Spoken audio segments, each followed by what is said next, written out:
तो मैं अपने क्वेश्चन बॉक्स से फिजिक्स का एक खतरनाक ट्रिकी क्वेश्चन लेकर आ गया हूं, जो कि रे ऑप्टिक्स के टॉपिक टोटल इंटरनल रिफ्लेक्शन मतलब टीआईआर पर बेस्ड है। हमें एक राइट एंगल प्रिज्म एबीसी दे रखा है, जिसके सरफेस एबी पर तीन मोनोक्रोमेटिक लाइट रेड, ग्रीन और ब्लू जो है वो नॉर्मली इंसिडेंट होते हैं। तुम्हें बताना है कि जब ये लाइट रेज प्रिज्म के अंदर जाएगा और एसी पर इंसिडेंट होगा तो उसके बाद उनका बिहेवियर कैसा होगा। किस कलर की लाइट रे का एसी पर टीआईआर होगा और किस कलर की लाइट रे का एसी पर रिफ्रैक्शन होगा, और तुम्हें इन कलर का इमर्जेंट पाथ भी दिखाना है। जबकि रेड लाइट के लिए प्रिज्म का रिफ्रैक्टिव इंडेक्स 1.39 दे रखा है, ग्रीन के लिए 1.44 और ब्लू के लिए 1.47 दे रखा है। तो ये कॉन्सेप्ट अंडरस्टैंडिंग का क्वेश्चन जी मेंस में भी पूछ चुका है। क्या तुम इस क्वेश्चन को सॉल्व कर सकते हो? तो वीडियो पॉज करो, खुद इसे सॉल्व करने की कोशिश करो और उसके बाद ही मेरा एक्सप्लेनेशन देखो।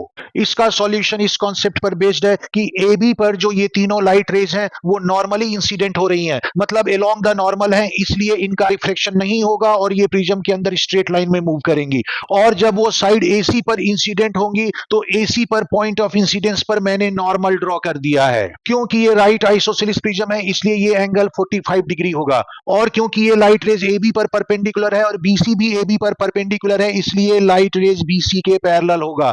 अब ये लाइट रेज और बीसी पैरेलल है और एसी को ट्रांसवर्सल लाइन की तरह लें तो अगर ये 45 डिग्री है तो ये वाला एंगल भी 45 डिग्री होगा करस्पॉन्डिंग एंगल होने की वजह से। ये जो लाइन है वो एसी पर नॉर्मल है इसलिए ये वाला एंगल 90 डिग्री है। क्योंकि ये 45 डिग्री है तो ये वाला एंगल जो है हमारा 45 डिग्री आ गया। इसका मतलब है ब्लू लाइन पे जो मैंने नॉर्मल ड्रॉ किया है ब्लू का, उससे जो एंगल है 45 डिग्री है, मतलब ब्लू कलर का एसी पर एंगल ऑफ इंसिडेंस 45 डिग्री है। तो सेम ट्रू होगा बाकी लाइट कलर के लिए भी, मतलब सारे कलर का एसी पर एंगल ऑफ इंसिडेंस 45 डिग्री ही होगा।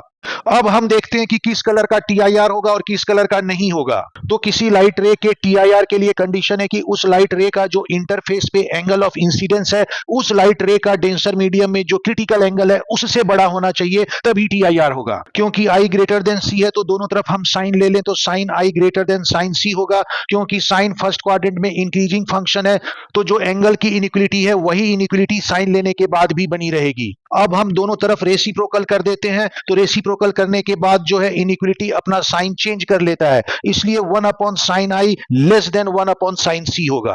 अब क्योंकि हमें पता है कि डेंसर मीडियम का जो रिफ्लेक्टिव इंडेक्स होता है उस मीडियम में लाइट रे के क्रिटिकल एंगल के साइन के इनवर्सली प्रोपोर्शनल होता है, तो हम इसका यूज करके 1 अपॉन साइन सी की जगह म्यू रख सकते हैं। तो हमारे पास रिलेशन आ जाएगा 1 अपॉन साइन आई लेस देन म्यू। अब क्योंकि यहां तीनों कलर की लाइट रेज के लिए एंगल ऑफ इंसिडेंस 45 डिग्री है इसलिए इस एक्सप्रेशन से मैं लिख सकता हूं mu must be greater than 1 upon sine 45 degree. अब मैं साइन 45 की वैल्यू 1/√2 रख दूं तो म्यू की वैल्यू मुझे ग्रेटर देन √2 आ जाएगी। इसका मतलब हुआ इस केस में किसी लाइट रे का टीआईआर तभी होगा जब उस लाइट रे के लिए प्रिज्म का जो रिफ्लेक्टिव इंडेक्स है √2 से ग्रेटर हो।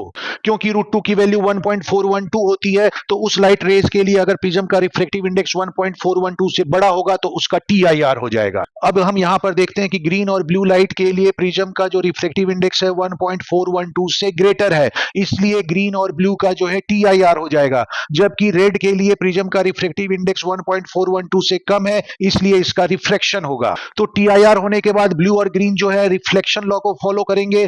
तो एसी सरफेस पर अगर उनका एंगल ऑफ इंसिडेंस 45 डिग्री है तो उनका एंगल ऑफ रिफ्लेक्शन भी 45 डिग्री होगा। इसका मतलब हुआ जो रिफ्लेक्टेड रे है वो इंसिडेंट रे के परपेंडिकुलर होगा। क्योंकि एबी भी ब्लू लाइट के परपेंडिकुलर है, इसका मतलब रिफ्लेक्टेड रे जो है वो एबी के पैरेलल आएगा, और एबी के पैरेलल आएगा मतलब वो बीसी साइड पर परपेंडिकुलर इंसिडेंट होगा, मतलब उसकी डायरेक्शन बीसी पर अलोंग द नॉर्मल होगी और इस वजह से उसका डेविएशन नहीं होगा और वो दूसरे मीडियम में स्ट्रेट लाइन में ही मूव करेगा। इसी तरह से सेम रीजन की वजह से ग्रीन लाइट का भी जो इमर्जिंग पाथ है वो बीसी के बाद स्ट्रेट लाइन होगा और वो इस तरह से स्ट्रेट लाइन में दूसरे मीडियम में मूव करेगी।